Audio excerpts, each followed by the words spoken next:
ये उल्लासनगर है। पहला सभा मेरा पुणे में हो रहा था। पुणे मतलब एकदम इस राज्य की सांस्कृतिक राजधानी। और दूसरी सभा मेरी हुई उल्लासनगर में। मैंने बोला अरे बाप रे, सुबह सुबह उल्लासनगर, तो मुंडे की बेटी सभा ले सकती है और कौन लेगा इधर सब। क्योंकि हमारे पापा ने हमको डरना नहीं सिखाया, उन्होंने हमको हारना नहीं सिखाया। चुनाव में 4 मत कम पड़ के हार सकता है इंसान, पर जीत उसकी होती है जो हार कर भी जीतते हैं। उसको क्या कहते हैं? बाजीगर कहते हैं। तो दिल जीतना ये हमारा काम है राजनीति में। आज मैं यहाँ आई हूं, मैं चाहती हूँ महिलाओं को तो मिले 1500 मिले, 2000 मिले, 50,000 रुपए साल के मिले, पर ये महिलाओं को सम्मान भी तो मिले, उनके हाथ को काम भी तो मिले। और इसलिए बचत गटों के माध्यम से महिलाओं का सक्षमीकरण करना चाहिए। सबसे ज्यादा उद्योग है ये उल्लासनगर में। हम जब कॉलेज के जमाने में थे ना, जब हम, अभी मैं थोड़े बुढ़ी हो गई हूँ, 22 साल का बेटा है मेरा।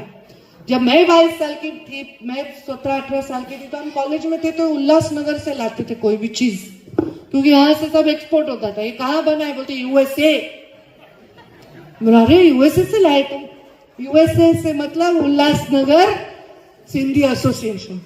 जब इस राज्य में लोग बात करने के लिए डरते थे, नई गाड़ी खरीदने के लिए डरते थे, अच्छे कपड़े पहनने के लिए, अच्छी शादियां करने के लिए डरते थे, तब एक शेर गोपीनाथ मुंडे के नाम से जन्मा था। और उन्होंने आवाज उठाई थी कि इस राजनीति में गुनहगारीकरण को मैं पूरी तरह ही खत्म कर दूंगा। और वहां शुरुआत आपके उल्लासनगर से की। तो इसलिए मैं आप सबसे यही करूंगी, कुमार अयलान जी का पहला टिकट मुंडे साहब ने दिया था और मैं युवा मोर्चा में थी। मेरे साथ वो 2009 से 14 मेरे साथ में विधायक थे। उनको मुंडे जी का इतना स्नेह था, उनको सबके घर के मालूम थे, लोग किसके घर में कितने बच्चे हैं, क्या पढ़ते हैं, उनके घर के अच्छी कौन सी डिश बनाते हैं। मुझे हमेशा बोलते थे बहुत अच्छे अचार कोई खिलवाता है, तो हमारे आर्य कुमार जी खिलवाते हैं। आती भाभी जी को मैंने बोला घूस वूस तो मैं लेती नहीं, पर अचार लेके जाऊंगी 2-4 बरनी। तो ये जो रिश्ता है कार्यकर्ता के साथ, एक पारिवारिक रिश्ता।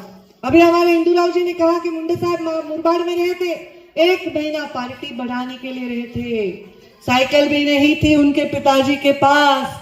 मैं आज हेलीकॉप्टर में आई हूँ, ये पार्टी बड़ी है, मेरा खुद का हेलीकॉप्टर नहीं है, पर ये पार्टी के ताकतवर होने की निशानी है।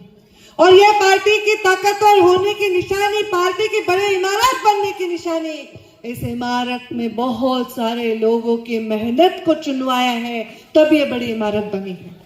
आज हमारे अटल बिहारी वाजपेयी की हमें याद आएगी, हमारे आडवाणी जी की याद आ गई, हमारे राजनाथ जी है, हमारी सुषमा जी एक सभा में थी, मैं उनके साथ थी, वो मोर्चे की अध्यक्ष थी। तो हम नारा दे रहे थे, फूल नहीं चिंगारी है, ये भारत की नारी है। सुषमा जी ने कहा ऐसा मत बोलो पंकजा, फूल भी है चिंगारी भी है, ये भारत की नारी है।